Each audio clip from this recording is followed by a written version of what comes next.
This week's show is brought to you by Pretty Easy Podcasts, helping podcasters get their shows off the ground, up and running, and sounding great. Professional podcast production at extremely affordable rates. Do yourself a favor if you're thinking about doing a podcast, but you don't really have a whole lot of time to manage the editing, the posting of the show, and making it sound as good as possible. Go to PrettyEasyPodcast.com because they'll help you do it at a great rate, and it doesn't matter what your show's about. It could be a sports show, a food show, business. It could be a show about extremely rare birds. Doesn't matter. Go to PrettyEasyPodcast.com and they'll help you get your show off the ground, up and running, and sounding great today. Whatever your passion is, Pretty Easy Podcast is ready to help you enjoy it even more. Everybody has a podcast these days, right? Get in on the fun and go to PrettyEasyPodcast.com today, or just email them to get started at prettyeasypodcasts@gmail.com. Pretty Easy Podcast, making podcasting, pretty easy.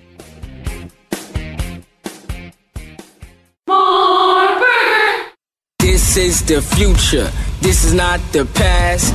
The new XFL will kick off in 2020. If you smell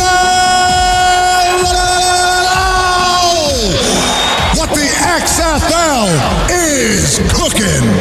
It's still football, but it's professional football reimagined. This is our moment, our story to tell. This is history begun. This is the XFL! Welcome, football fans. This is the week of March 10th, 2019. This is the road to 2020, and this is the XFL show. I'm Alan. I'm Jake. And I'm Bryant. This week, we have our fourth XFL head coach officially announced. We got a lot of reaction to the salary tiers coming out. We've got a great interview lined up, so let's get to it. It's episode 59. And here we are in a week where Marc Trestman gets announced as the XFL Tampa Bay head coach, guys. And one of the more awkward videos of, all the coaches are doing videos saying, hey, I'm so-and-so, I'm coaching this team, and can't wait for the XFL. Marc Trestman kind of looked Ricky Bobby, not knowing what to do with his hands in his video. Except it wasn't his hands; it was just what he said. But it was nice, solid hire. Obviously, last week we did the show before it was leaked that he would be announced, guys. And then I threw in a little bonus extra makeup that I added to the podcast. But I only talked about Marc Trestman myself. I thought it was a good hire. We didn't get your thoughts. So after last week, you didn't get to talk about it, Jake. Here you do today, but you're going to have to hold your horses because we're going to do it during this week's Hot Read. Last week, the thing that set everything off was the tiers. And I know you were shedding some tears, Jake, about all the salary structures and the tiers we were talking about. But man, everybody was hot on that online this week when we posted a little infographic and when all that news came out. How about now that you saw the reaction we got from that? Oh, well, you know what? I'm going to tease something that I have coming out for our patrons. I believe it's going to drop on Monday. Bryant, I'm going to have to get with you off air because I just got to proofread it one more time. But all my thoughts on the tiers will be in this article. I'll just give you a sneak peek that there is only one of these. This is your number one draft pick. This is the golden goose for your team. So you better get it right. And, common knowledge says go with a quarterback. In this article, I lay out a few reasons perhaps that you may want to go to another position for this. Oh, man. I can't wait to read that, Jake, and then react to it because I have a feeling you're going to put a lot of emphasis on that tier one, and I'm excited for that. I think those will be important players. But there has to be an immense emphasis on it. There's only one tier one. I just want to bring up something Brian always does. I'm going to steal this straight from you, Bryant.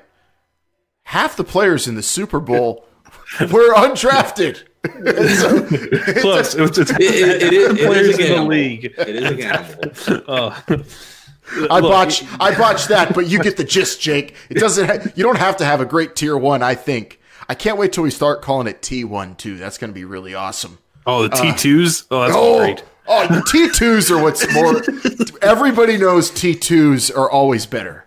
Yeah, T3s are underrated. They're underrated. There's a few good T3 moments out there, though. There are. Well, we appreciate all the reactions to the infographic we posted, the conversation from last week's show. We feel like not a lot of people are discussing what is basically the skeleton of the league. This is how these teams will be, or at least the teams, how they'll be structured, and what they'll be propped up on is this salary tier, Brian. So we had to go, deep into the details with it, and then we posted the infographic. Social media blew up. Yeah, it's an informative graphic, and not to toot our own horn, but it's going to help people understand why the rosters are being put together the way they are. They're not going the AAF route, which is local, colleges and making sure everybody's kind of familiar with where they are. This is a national, league, and so the competition is going to be immense. They're going to make these coaches and general managers make decisions. They're not going to make them for them, and the league is prepping the fans and the teams for what's about to happen. Yeah, and if you haven't seen the infographic, it basically visualizes last week's discussion on this tier structure. Feel free to check that out on our Twitter, or Facebook, Instagram, or the Patreon. It's everywhere, and it's basically all of the information Oliver Luck has given out in radio interviews, anything that's been officially reported. We've gathered it all into one kind of easy to visualize infographic, so you know what players go where, how many Tier 1, T2, T3 players each team will have, and how much they'll make. And a lot of the reaction got to the T4s was what caught my eye, because people said, $50,000, man, just to play T4s. The good thing is there aren't more T4s than any other tier. So we'll get deeper into the structure pretty soon, but we got a lot on our plate today, so we'll table it, but we appreciate all of the reaction and feedback on that conversation last week. Now, let's get into what we have this week. So we have Marc Trestman announced. We have a classic interview with, I call him a radio legend, Dave Softy Mahler out of Seattle. If you're not from Seattle, you might have heard him guest host the Jim Rome Show. He does that often, and he is, Brian will attest to this, a very opinionated individual, and he talked about XFL Seattle and Jim Zorn, and we're going to play that at the end of the show, but Brian, you're still buzzing from talking to him. That was earlier in the week, and you almost couldn't get through the interview laughing so hard. Yeah, the entertainment value. Thank God for a mute button, because man, it was a great interview. Dave was more than entertaining, and it caught me by surprise, to be 100% honest. But I loved it. His honesty, his fierce words were something that definitely you want to listen to. So stay tuned to the end of the show. He's honest. He doesn't hold back, but he's also enthusiastic about XFL Seattle. So we talked to him about everything going on with the XFL going there to the Emerald City. That'll be coming up at the end of the show. We will get to the Trestman talk as well. What's up, football fans? This week, I just want to give you another reminder that not only do we talk a whole lot of football on This Is the XFL Show on our Patreon, but yes, we are some pro wrestling fans as well. And if you want to check out our pro wrestling podcast, that is called Brainbuster Radio. It is available on any podcast gimmick out there and at brainbusterradio.com. The show has been going on for 7 strong years, and this week we are going into another WrestleMania month with Fastlane previews, a whole lot of talk and speculation about WrestleMania 35, and a whole lot of fun. It's unlike any wrestling podcast you hear. You may hear so-called insiders. You may hear greats of the ring that you love to hear, and of course those shows are great. But this show, Brainbuster Radio, is like going to a wrestling event when you listen to us. I'm telling you, you're going to have fun if you have fun on This Is the XFL Show and you're a wrestling fan. Check us out, Brainbuster Radio, each and every single week, talking pro graps. But we'll start things off with the cover 2. Going for 2.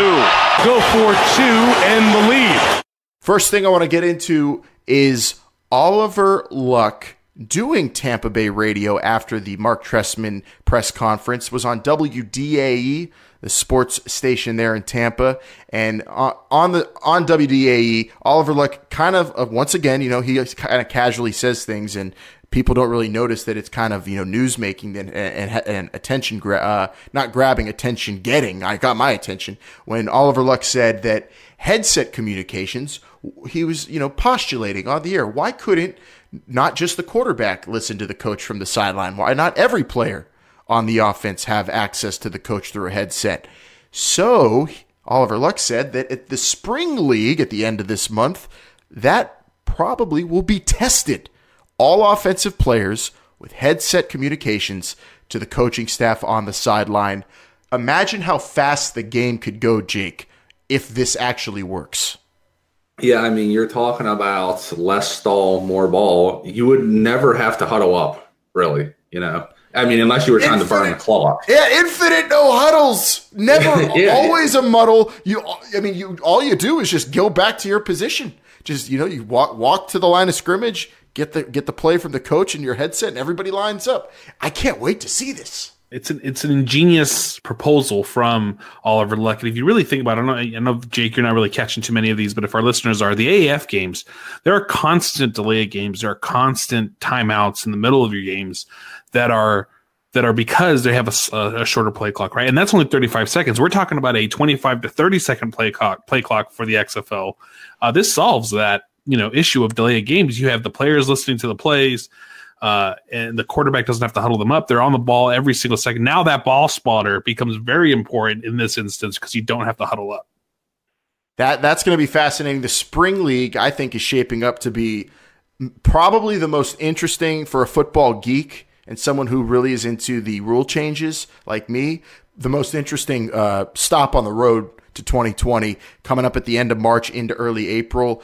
A ton of interesting things like that are going to be tested. The XFL getting together with the Spring League, and I really think that could work. I really do. We'll see how the technology works, but do you think that it's going to be confusing for players, Jake, or do you think it's mostly an issue with how the technology works, how the headsets in each player, can you rely on it to effectively get to all 11 guys? I mean, if one guy's headset goes out, you're kind of screwed.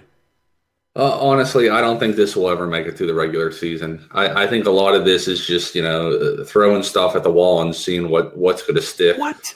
I don't know how much it costs. You call it that. I call it experimentation. It's science. Football science, Jake. Hypothesis. Yeah, I just don't think it's realistic. Why? Why don't you think? Is it because you're living in the NFL world? Is that why? Why isn't this not realistic? The colleges do it with pictures of Brad Paisley and colored blocks on the side of the sidelines, and it works fine. Why can't headsets work? I'll tell you this: a couple poster boards from your local Kmart are a lot cheaper than putting microphones inside everybody's helmets. Whoa! First of all, it's our speakers, not a microphone. Wait! They still have Kmart? Select areas of the country. Kmart? Did he really say Kmart? Oh, man. Oh, well, let us know what you think, gentle listeners and our patrons especially. Let us know what you think about this interesting rule proposal with the headsets available to all players on an offense. Do you think it'll work? Do you think it's a good idea? Are you with Jake on this? Is this just throwing stuff at the wall? That's what the Spring League's all about too, Jake. It's, testing out things that might be a little nutty. I love it. Man, I can't wait. I hope we get, if I can't make it down there, I'm trying my damnedest, to be honest with you, Brian. I want to go to Austin to the Spring League, but if I don't make it down there, please let's hope we get some good footage and Doug Whaley maybe explaining what's going on down there, because that'll be really good. Our second part of the cover 2 this week is just an interesting, especially for anyone who's a wrestling fan as well, an interesting look at the XFL's relationship with the WWE. Obviously, the new iteration of the XFL is separate, and it is being run by football people this time, funded by Vince McMahon again, though. And the WWE is financially linked to the XFL. Maybe not, creatively like it was in 2001, but it is financially linked. And an SEC filing by the WWE came out, and it kind of shows some of the details. WWE, and this is directly from the filing, WWE sold certain intellectual property rights relating to the XFL to Alpha, that'd be Alpha Entertainment, the umbrella under which the XFL resides, for a payment in the amount of $1 million. So Vince McMahon started Alpha, paid WWE $1 million to get the XFL naming rights. WWE entered into a support services agreement. Under WWE provides Alpha certain administrative support services on a cost-plus margin basis. WWE people do lend a hand to the XFL as they're getting ready to launch right now under, a stricter agreement than it was all loosey-goosey back in the day. During the year ended December 31, 2018, Alpha was billed approximately $1,305,000 for services under the Administrative Support Services Agreement, of which $474,000 was due at year end and subsequently paid. So they're just letting everyone know that the WWE was paid by the XFL for the WWE aid that the XFL was getting. So they are separate, but there's a financial agreement this time around, just to clarify that, Jake. Yeah, and Brian, you're more of a businessman than I am. You're going to have to chat me up about this. To me, it sounds like Vince McMahon is just taking some of his money from one pocket and moving it to another pocket. It's all his money. He's going to reap all the profits. So remember, though, the WWE is a public company, Jake. Yes, they are. Yeah, publicly traded, they are. Yeah. So what I'm gathering from this, and maybe I'm a little bit of a business guy, but I really don't know too much. But what I'm understanding is that the WWE is really just supporting. I mean, is providing services, whether that be accountants or R&D departments, things like that. Even Vince McMahon's time itself, and then billing the XFL for that time used. It doesn't seem like the XFL is being funded by the WWE. It's actually paying the WWE for whatever it uses. All those types of things that the WWE has structure and built on, and then basically contracting out to the XFL. And that, again, while they're using, and there is a relationship, they're using services, it is still, they are separate entities. It is not like 2001. So anyone who sees that and says, the WWE is involved, they are, but they are, their money is going back is being exchanged. It is a actual transaction this time around. And it's not just, Vince McMahon screaming at his WWE writers to go, hey, I need help over on the XFL. Get over there. It's not that way anymore. And I just wanted to, that's a good thing. Just, nothing really to go deeper into, just to clarify. And for anyone interested in that part of it, especially if you're a WWE fan and you feel like, oh man, Vince McMahon is going to be dwindling WWE resources and the show's going to stink or something because the XFL, that's not the case at all. If you might think the show stinks, but it's not going to be because the XFL. I, for one, never think the show stinks. It's impossible, Jake. It's pro wrestling. Never. Alan, if I could bring one thing up real quick, and I know it came out, it's real fast. It has to do with money. Did you guys see the net worth of Vince McMahon from 2018 to 2019? No, I did not. Oh my God! Okay, how many more did he have? Net worth in 2018 was 1.7 billion. In 2019, $3.2 billion. It was almost doubled. Year. Happy New Year, pal. So I think funding won't be a problem, at least for the first season for the XFL. We'll see. All right, bonus cover too, real quick for.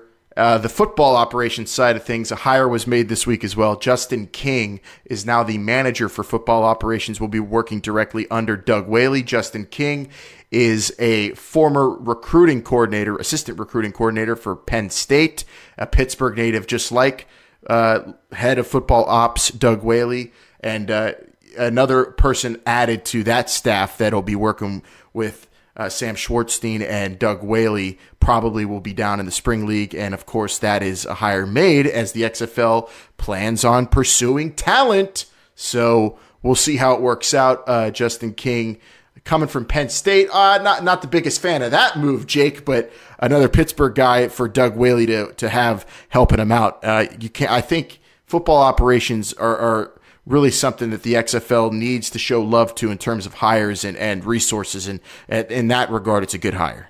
Yeah, I mean, this is basically going to be the Johnny Ace position, right? If you're a wrestling fan, yeah. Jake. All right. Got a lot of good men out of here today. Only got so many roster spots. So if you're not a wrestling fan, what Jake is basically saying that doesn't make any sense. He is, the right-hand man to the general of the recruiting side of the XFL, who is Doug Whaley. So he'll be out there, trying to round up players and get them excited to play in the XFL. Justin King, the new manager for football operations in the XFL. What's up, everyone? This is Bryant, and by now you know that This is the XFL Show is on Patreon. But what you might not know is what I'm really here to tell you, and that is now there's bonus free content. Yes, FRE free content on our Patreon. Go over and check it out now. Patreon.com/This is the XFL Show. We provide you weekly articles, predictions from the other league, as well as our infamous This Is Not the XFL Show. Also, go vote now for what you want to hear us talk about on our special Patreon-only bonus episode for the month of March. Want more football? Well, This is the XFL Show has it for you over at patreon.com/This is the XFL Show. With that done, that's your cover 2 plus 1. We'll take it to the main topic of the week, which is the hiring and official press conference of Marc Trestman as the XFL Tampa Bay head coach. Blue 58! Blue 58! Go!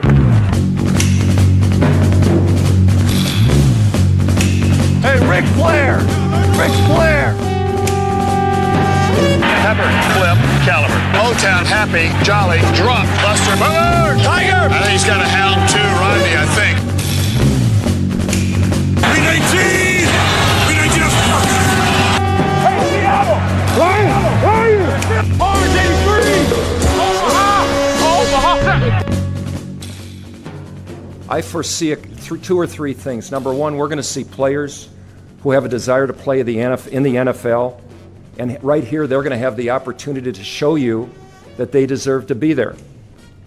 There'll be others who have played in the NFL and would like to have another shot at it, and they will get it. Some will get it. And then finally, you're going to have some players who know their NFL careers are over, but still love the game. And the common denominator between all 3 groups, in my opinion, is that they're going to have a tremendous love for the game. Their talent will still be at the level that allows them to play entertaining and exciting football, and they'll have great work ethic. I truly foresee that. All right, guys, Marc Trestman there talking at his press conference, introduces the XFL Tampa head coach. I last week was able to, add a little bit to the show in a little solo segment about the the leaking of Marc Trestman after we recorded, and I gave my thoughts on him. So I'm going to lay out in that regard. I think it's a good hire. I want to know if you guys think Marc Trestman is a good, solid hire for the XFL in Tampa. And also, going on to that quote, invoking the NFL a whole lot there, talking about the XFL is going to be a place where people can put their skills on showcase for the NFL. That's not really the message that Oliver Luck is explicitly stating, saying that's going to complement the NFL. He says that, but as a breeding ground or somewhere where people could go make their name to get to the NFL, what do you think of those comments? Do they contrast the mission of the league at all? That's the beauty of these press conferences. These coaches go out there and, Oliver Luck has his talking points down pat. These guys are new to it. Do they maybe say things out of line? Was that something, in maybe that case, was that something out of line? I don't necessarily think it was out of line. Honestly, I think it's what a lot of people are probably thinking without saying it. We know they're not in direct competition they're not in direct competition with the NFL. They're not trying to get in bed with the NFL like the AAF is. And, in very polite terms, he said some people are never going to be welcome in that league again. So if you still want to play, come on over to us. Trestman comes from a background of the CFL and then 2 seasons with the Chicago Bears. So I think the hire is pretty solid. You want these coaches, probably the one coach with the most professional head coaching experience. That was Jim Zorn, and now it is Marc Trestman. And as far as the comments made, Jake kind of hit the nail on the head there. It's kind of been said without being said. The XFL is not going to be a feeding ground, but players are definitely going to want to play in the NFL, at least for the first few seasons. The XFL is going to do whatever they can to help entice those men not to go, but maybe it shouldn't have been said, but at the same time, I don't think it's something that anybody's trying to really hide. They're just trying to say it. Are there any players that are going to the XFL that are their number one goal is they're trying to make this league the number one league in the world to overtake the NFL? Well, zero. Nobody's. I don't think going to be doing that. Wait a minute. I think there might be not to overtake the world, but I think there's definitely going to be some players that are going to sign up to make this league sustainable. Oh, not yeah. just to jump to the NFL, right? I mean, but nobody that's been scoring by the NFL that's that thinks they're going to really take them down in a number of years. No. But I think there's definitely going to be players and coaches who are 100% committed to make this league a success every spring, and they won't play in the fall; they'll just play in the spring. Yeah, and that's really how I looked at this. Marc Trestman is saying things a little bit more bluntly, a little bit more how I think anybody who just as an outside observer that isn't Oliver Luck or us who are covering it left in and all day and night. He just went out there and basically, like Jake said what people think about it. And the XFL is a place where these, those three groups of players are going to be able to go and play, continue to play, make money, and maybe earn themselves another shot at the NFL. And if not, you're playing football and you're getting paid for it. And we've seen by the salary structure, you have an opportunity to make more money and kind of market yourself a little bit better than you would with the AAF, which is trying to get in bed with the NFL and is going to be extremely structured, and who knows how that's going to work out for players, as we've talked about on the Patreon show, with how the AAF's attempts to get in bed with the NFL might hurt players. So I think Trestman, while what he said was definitely not how Oliver Luck would write it up, that is kind of well put, I think, the three groups of players. And if you're a player and you hear that, that's who he's speaking to. And if you're a player, Jake, and you hear him say that, you're saying, all right, I'm down for this league because I do want to get back to the NFL, or I do want to just continue to play even though my career's over there. Sure, and as a coach / GM, that's, you're starting your recruiting. You want to start goodwill with the players for the young men that you're going to be teaching this game. So, yeah, I'm sure if it was on a teleprompter, it would not have read like this. But I don't think there's any damage done at all. I don't think that's really an issue. No, I think all four coaches have said things that are just a little bit more blunt, or just a little bit outside of the the exact corporate language that the XFL would probably prefer them to say. But they're head coaches. They speak a little bit differently than anybody working in the executive offices of any league. You don't think the league wanted Jim Zorn to mention how many season tickets they've sold so far for the Seattle team? Yeah, that was a little bit more problematic. What's going to be great, and if they do like a Hard Knocks special or something, definitely these coaches are going to be like, you know what, that's not going to work in the NFL. Do you want to make it there? They're going to use this as motivators. They're going to use the NFL as something that the XFL needs the NFL. Don't get me wrong. They're not going to just completely abandon the NFL. These players need goals. And if the NFL is their goal, then the XFL did damn well need to be playing their best. So it's fine. It's maybe not, shouldn't have been said, but like Jake said, it's been said without being said. All right, and before we move on from Trestman and get to our interview, I know it's a poll question for a future Patreon bonus show, but with the four coaches announced so far, I don't want them ranked from either of you, but let me just ask you about Trestman. Is it possible Marc Trestman is on the top of your rankings list so far with the four names? As for success as a coach? No, just in terms of how you expect him to perform and his team to do in the XFL, knowing his style, knowing his background, his experience. Because, like Brian said, you're talking about the coach probably with the most professional head coaching experience so far. And B-League professional coaching experience, right? I mean, the man won 3 Grey Cups, right, Alan? I think it was. Yep, and was recently fired by Toronto, but I don't think it was his fault. The Argos had a ton of injuries. I saw a poll this week up that was saying, of the 4 coaches, who's going to have the most successful season. I think Trestman's up there, if you really think about it, just in terms of his experience and how to deal with players who are not the best in their profession, but are still pretty good. Yeah, I think it's really a crapshoot right now. You're talking about the Grey Cups. That's all well and good, but it's not a national championship. So I think you know where I'm going with it. Well, give it 4 more head coaches, and then if that wins the poll question for Patreon, that'll be a bonus show. If not, that might just be something we have to talk about because it'll be fun to rank the 8 coaches once they're announced. Who's up next for the head coaching tour? We haven't gotten the announcement just yet, but rumor and innuendo, at least on the internets, is that it might be Houston, which would be fun. And I think we might have a shot at a Jeff Fisher signing. Personally, that is with no inside information whatsoever. Just a wild-ass guess. We'll see what happens. That is a wild guess. I'll give you that. It is. I have a gut feeling, and sometimes you just got to go with your gut.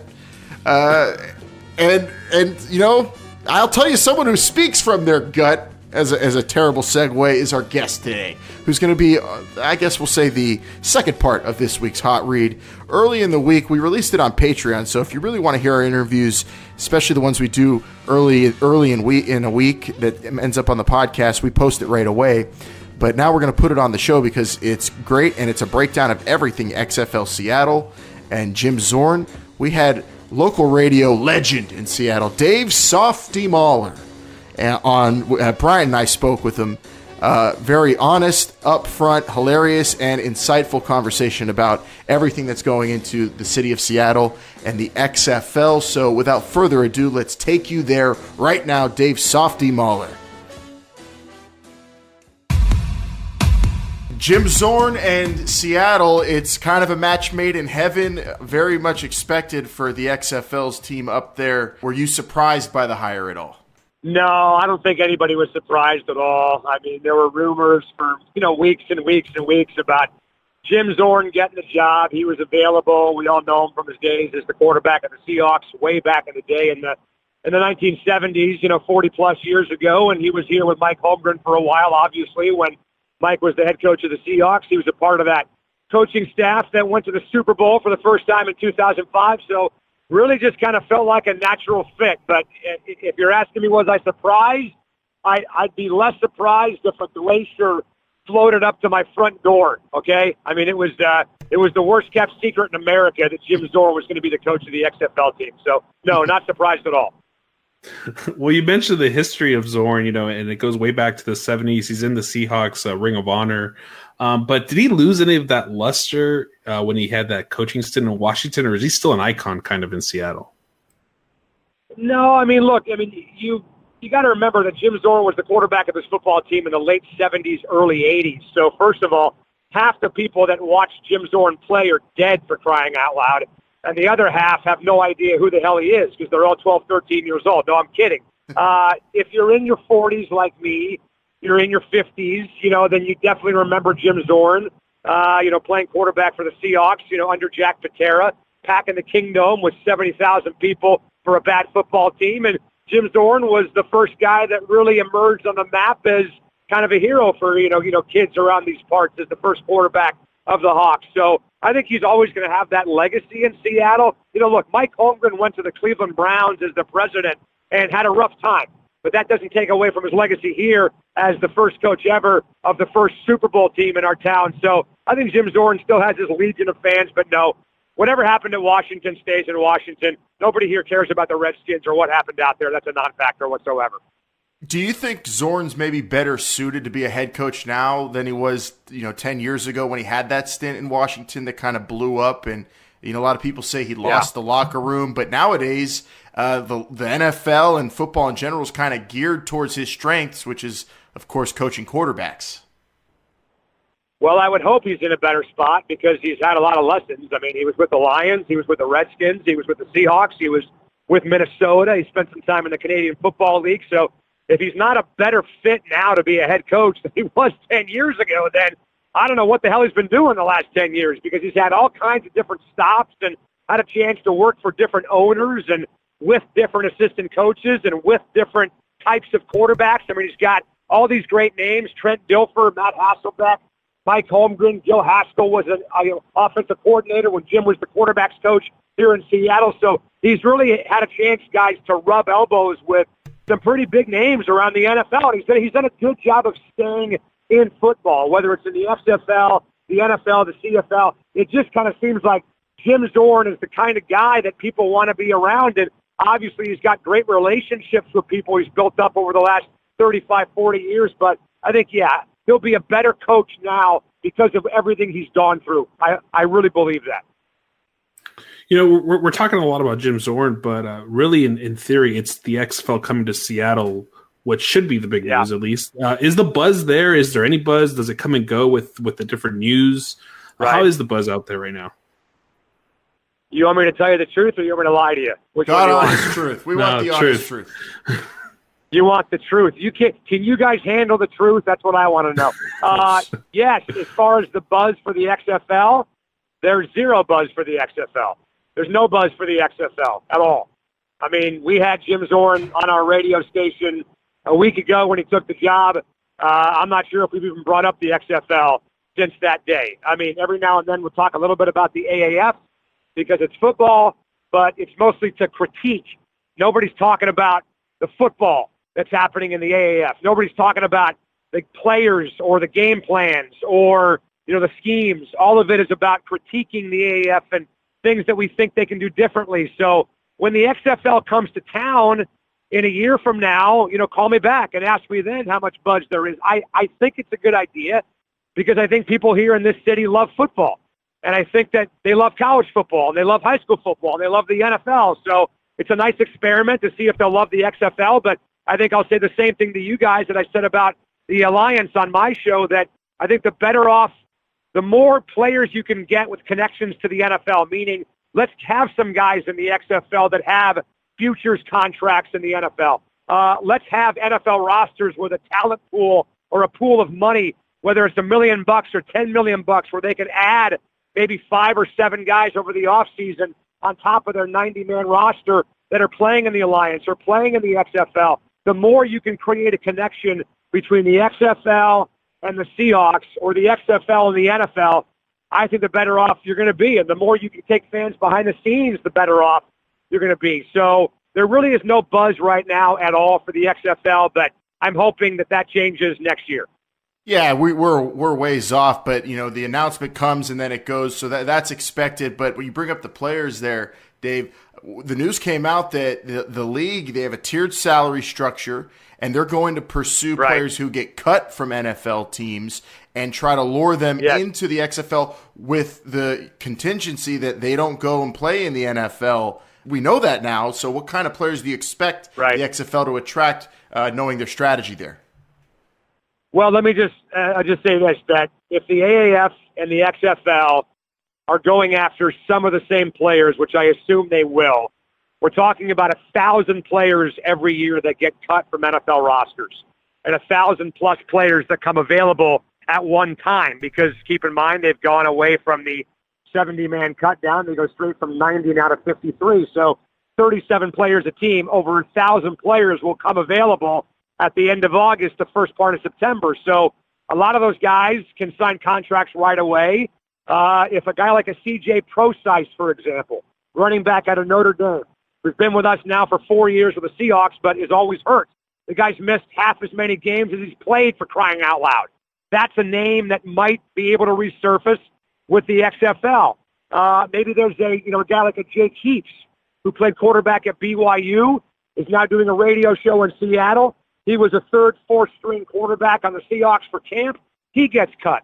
A guy like that could end up on an XFL roster. But I think you'd be smart if you're the XFL to try to find players that were with NFL teams in that same market and then put them on XFL rosters. And some of these cut downs are pretty hard, right? They're difficult decisions for coaches to make. So I think if you're Pete Carroll and John Schneider, you love the fact that the XFL is in town because, a guy like CJ Prosise, who's got to prove himself all over again, prove he can stay healthy, he can do that on an XFL roster and not cost the Seahawks anything, and they get a free farm system out of the whole deal. So the better off, the more you can take guys that are discarded by the Seahawks, that made names for themselves on the Seahawks roster in training camp, and put them on the roster of the Seattle team, I think that's the way to go, in my opinion. Yeah, it's going to be really interesting to see how the NFL reacts, right? I mean, well, maybe they even adjust their own, format, and they allow teams to have more players on a roster just so they don't take money to go to the XFL and just completely cut them off. We'll see how that goes. But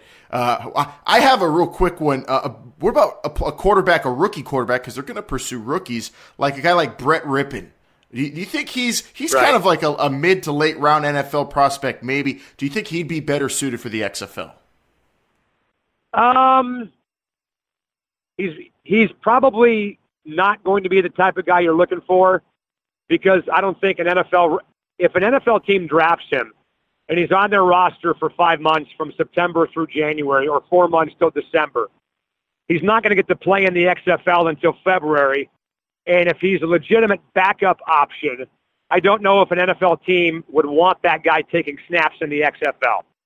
Now, if he's a third-string guy and he's a camp arm, like a Jake Browning, for example, from Washington, who doesn't have the strongest arm and likely is going to go undrafted, a player like that could prove himself in the XFL or at least show something on tape in the XFL and then maybe be given an invite to camp. I mean, I think if you're putting NFL players on XFL rosters, you're talking about the 54th guy or the 55th guy, guys that would be after the inactive players every single week. I mean, if you're drafting Brett Rippon and he wins the job as your backup quarterback and you see him long-term as your backup quarterback, I'm not sure if I'm an NFL GM, I want him risking getting hurt in February. That's what mini camps are for.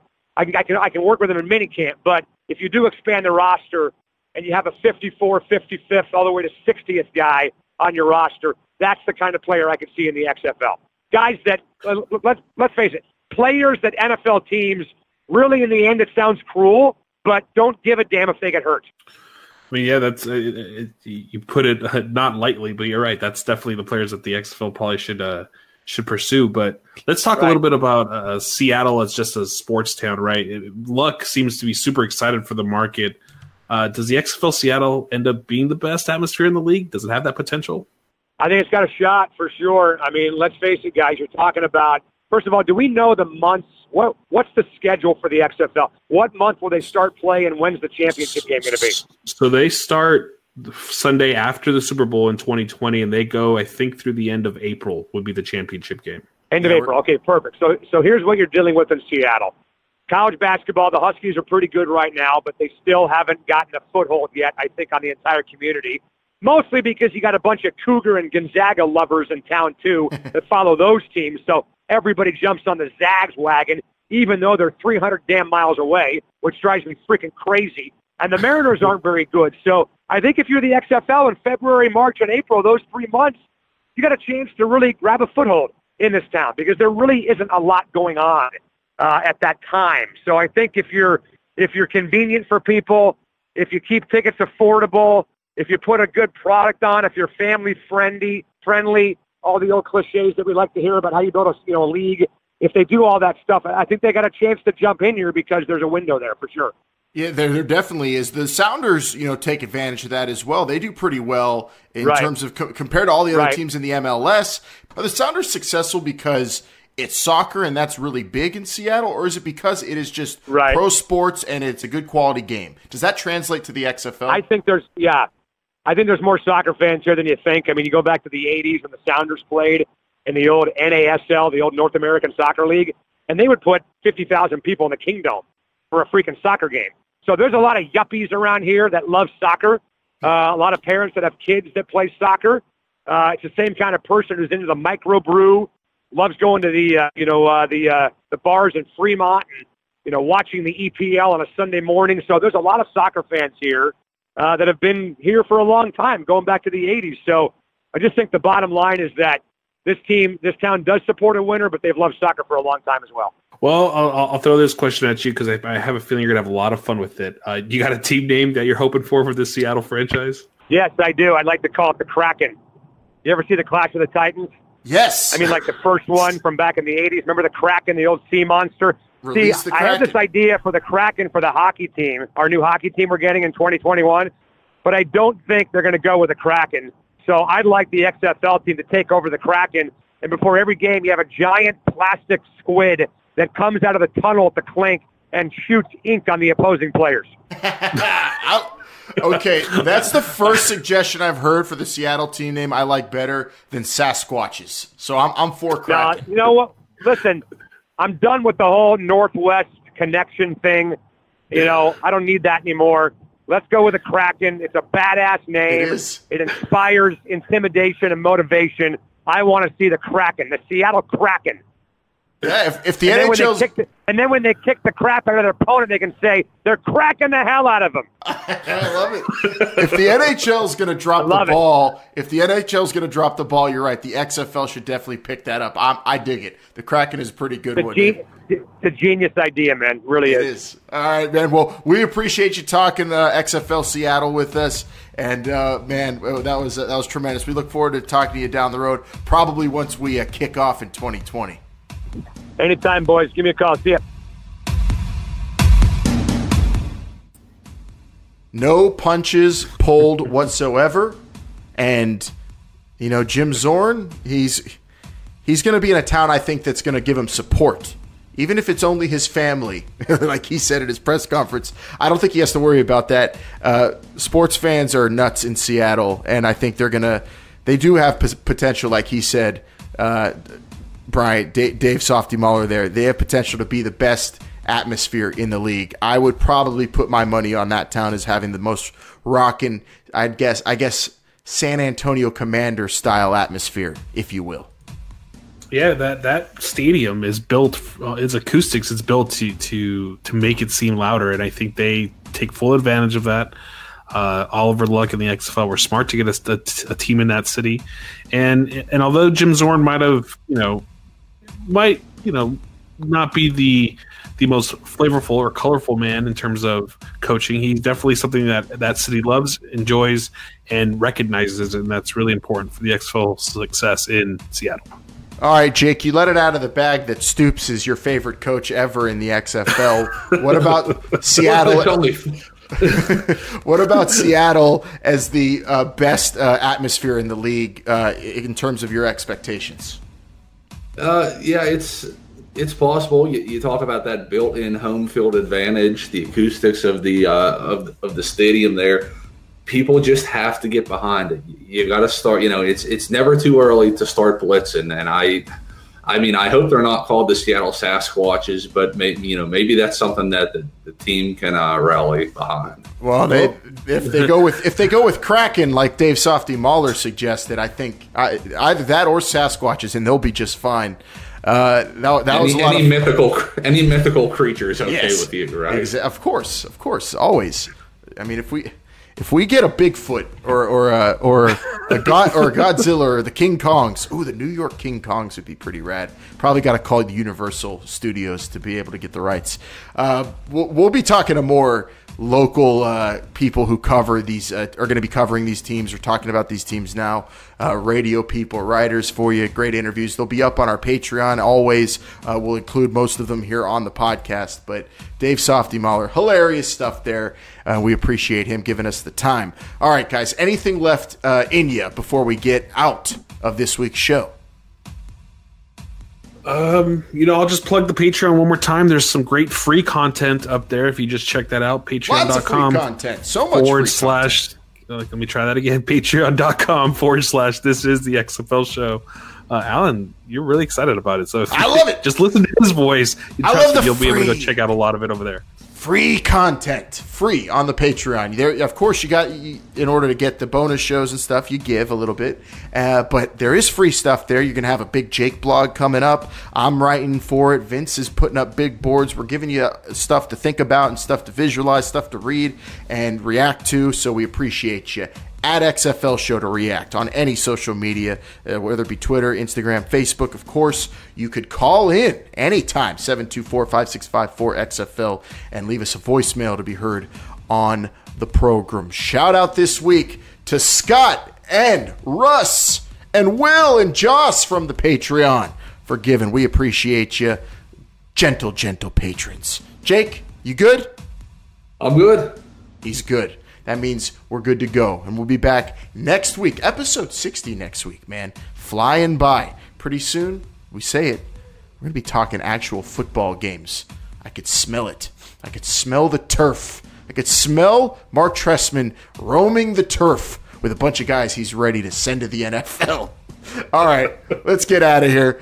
For Bryant and Jake, I'm Alan. Thanks for listening. This is the XFL Show. Remember, they're listening.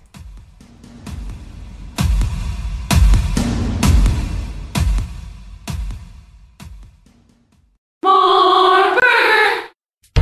What's going on, football fans? This is Bryant, and we just want to let you know, with the XFL returning in 2020, This is the XFL Show is here to guide you every step of the way. Sign up right now to receive the latest news, exclusive content, discounts on merchandise, and all the football coverage you can handle on This is the XFL Show's newsletter. Yes, go to our website, thisisthexflshow.com, check it out, sign up, and you can even win a free t-shirt. Check it out right now. Don't miss a thing from This is the XFL Show.